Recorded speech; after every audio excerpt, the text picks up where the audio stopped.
What's going on, Hang Gang? We're here in the Oklahoma weight room. As y'all know, I used to play for the Sooners as a punter, and in this video, we're gonna talk all things nutrition and diet, and also go to the store to try to buy an NFL diet for under $100 for the rest of this week. Now, as you can see at Oklahoma, they have a lot of snacks, nutrition, like right here. This is all free. They even have stuff that's kind of new, like protein water. However, I understand that not everyone has access to unlimited food and drinks like this, so we're gonna go to the store. Hey gang, we're now at the grocery store, about to be as cost efficient and time efficient as possible, spending $100 or less in under an hour here. And we're going for protein, carbs, vegetables, and whatever else is nutritious while adding a little bit of taste. Now, before I show you the rest of my experience buying food at the store, I wanted to hit up my boy Nick Andrade, the nutritionist at Oklahoma, because he knows a lot about nutrition, food, dieting, and I figured it'd be smart to ask him a few questions that are pertinent to this video. And yes, this is B-roll of me working out because I thought it'd be good to overlay. Hope y'all sit back, relax, and enjoy the rest of the video, and also comment down below what value you got out of it. My name is Nick Andrade, and I am the sports nutrition graduate assistant here. Big Nick is the guy. He knows his stuff. We're gonna ask you a few questions when it comes to nutrition. The first one is, what is your best advice for a college athlete in terms of what he or she should be focusing on the most in terms of nutrition, as concisely as possible? I would say concentrating on having a balanced plate, have proteins, carbohydrates, and vegetables on every meal, 3 times a day.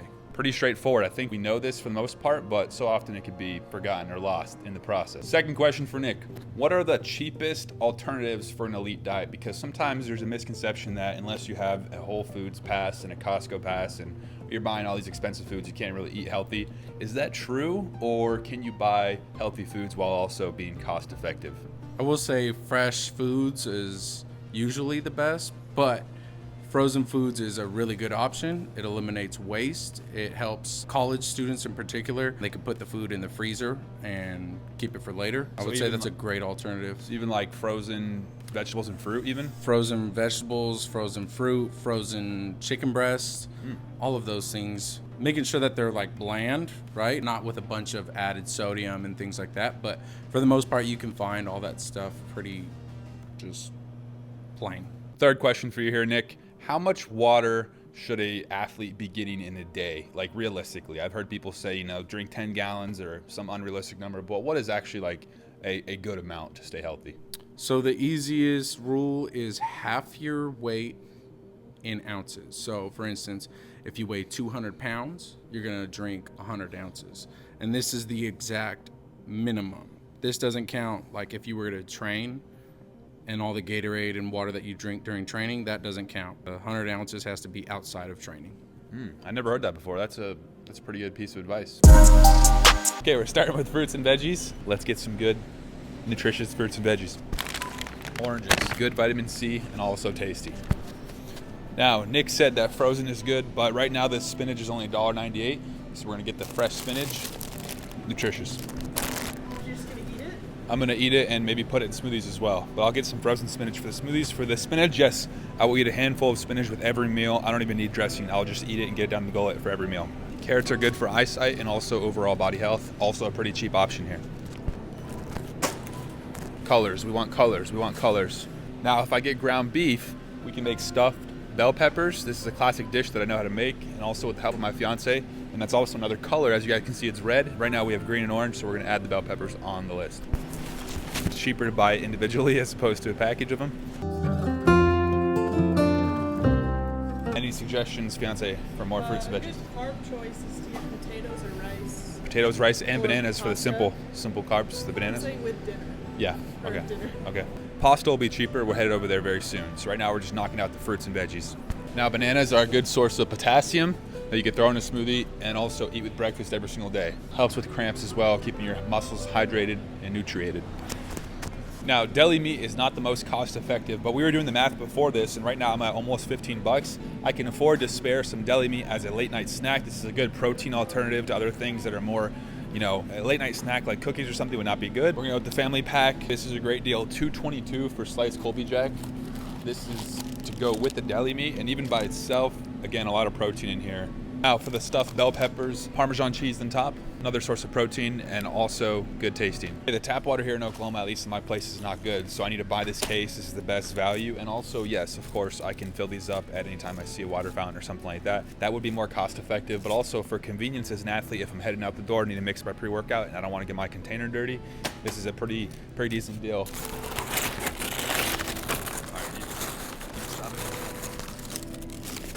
Here, hey.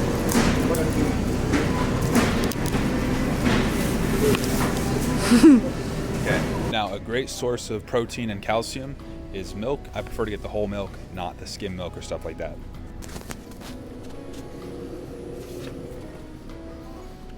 Great for smooth. You know, they're always coming out with new types of milk. I recommend whole quality milk. And as you can see, the organic is like $8. Maybe I'll buy that if I make it to the bigs, but honestly, I like the HGH that's in here. Helps me get anabolic.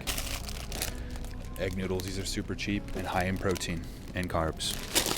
Just eggs. Eggland's best. 18, great source of protein. You can also chug them raw. Here we go. 93%, 23 protein grams per serving. Let's get it. Now, just like Nick said, frozen is okay. So we're gonna get some frozen chicken breast here. 5-pound bag frozen chicken breast, only $11.36.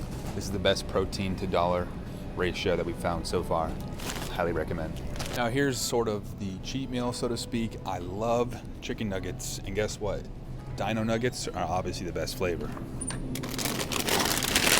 And this isn't a terrible cheat meal because there's still a lot of protein in this. Highly recommend Dino nuggets.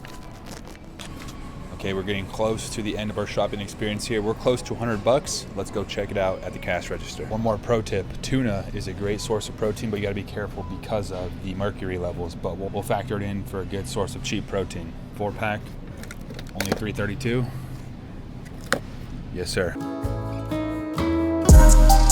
And gang, before we go home and cook the first night's meal, for all that protein, roughly 1,000 grams, the total was $90.06. Well, hold on. My fiance, do you want some Girl Scout cookies? Yeah.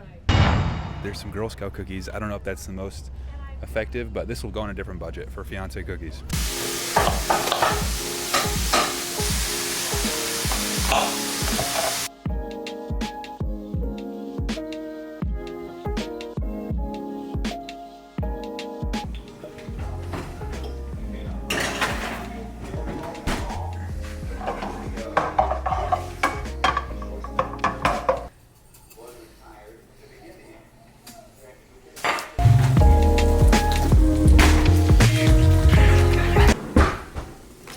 I would do this one.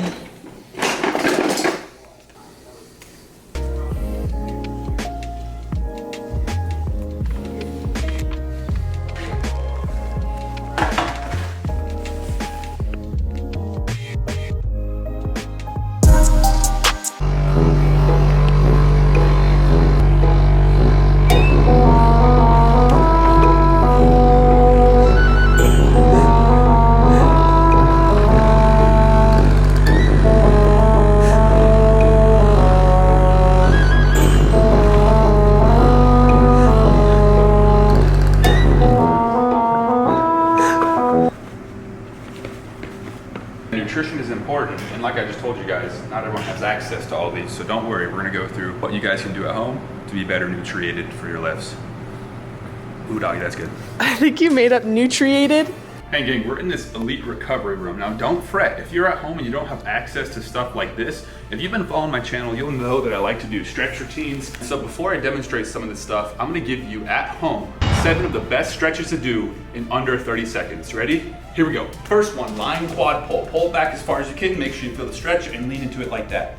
Second one, hip flexor stretch. Get your leg out in front of you, back leg straight, and go up if you can. This will stretch the entire hip flexor and even abdominal muscles. Third one, perhaps my favorite, lie back on your back, put your leg up and over, try to keep your back flat and grab your toes if you can. And if you want to add a twist to it, you can go straight, bend, straight, bend. This is the hamstrings, glute, and IT band, and also your calf and your lower back. Fourth one, this is really good. This is called the pigeon. You put your leg at an 90-degree angle, try to get your glute stretch, and also your hip flexor by staying up like this. You can go down to also vary the position. Fifth one is the line hamstring stretch. You can get a friend to help you if you're not flexible enough, but grab your calf, pull it back, or you can get a band. Make sure you keep the other leg straight as well. Sixth one is the line groin stretch. Now, if you're not flexible enough, you can go against the wall and work that flexibility, but lean forward too. Try to get your head on the ground. Last one, don't forget about those calves.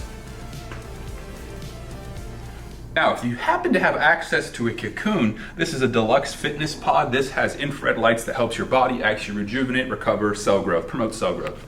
So I'll demo it very quickly in 10 seconds. So once you're in, you can wear your shorts, but you want to get as much skin exposed as possible to get the infrared lights. Go ahead and show the light.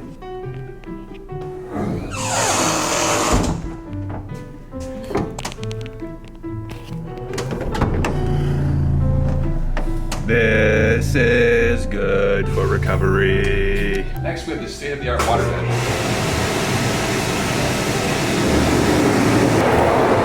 Remember, working out is fun, but taking care of recovery is also key. That waterbed is good stuff. Let me show you the last two things in here. The next thing is the cryo. I've actually personally never used this, and we can't try this out unless a trainer is around. But this supposedly helps with muscle inflammation because it gets really cold on your body. Last thing for recovery here is a state-of-the-art massage chair. Now, if you don't have one of these at home, which I understand if you don't, because I'm pretty sure these are like 10 grand, you can always get like a tennis ball or lacrosse ball to roll on, and that essentially does the same thing, just on a specific body part. The nice part about this is it gets all the body parts at once. And you can go to zero gravity mode to go backwards. I'll see you guys in 20 minutes.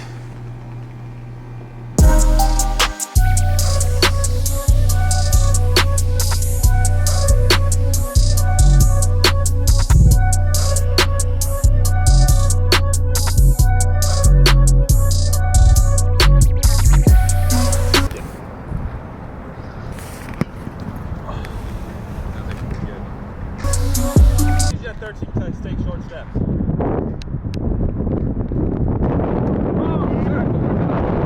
Scramble, scramble! Scramble!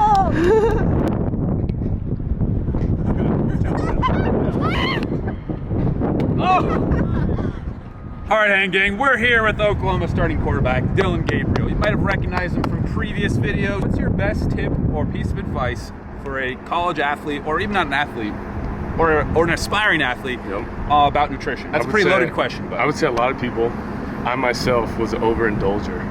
So just don't overindulge and try to eat a good amount on your plate and leave it at that. I think where we go wrong is we overindulge. You heard it here first, folks. Don't overindulge. What's your go-to healthy snack to get anabolic? I like bananas, cut up, put a little almond butter and some honey. Ooh. Just a healthy snack, and it's clean and doesn't make you feel bloated. That sounds like a good pre-workout meal. Exactly. What's your favorite anabolic meal? I like a little Taco Tuesday. Sometimes there's no tacos, but it's that kind of food, so I like ground turkey. Taco Tuesday? No tacos though. All right, bro. Thank you, Stay sir. anabolic. Thank you. Yep.